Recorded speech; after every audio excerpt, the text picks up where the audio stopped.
gamit lang to. Ito yung yung baril ng ko, yan.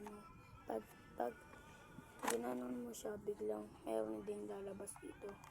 Oh.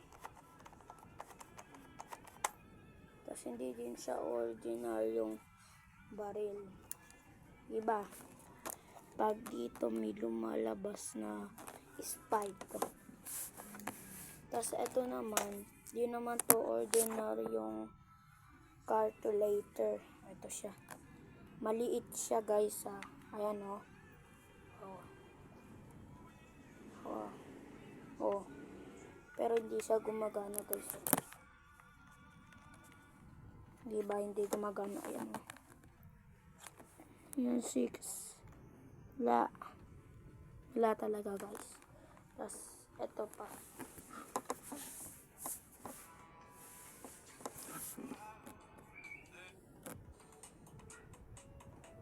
Ito pa yung cellphone ng mama ko. Yan siya.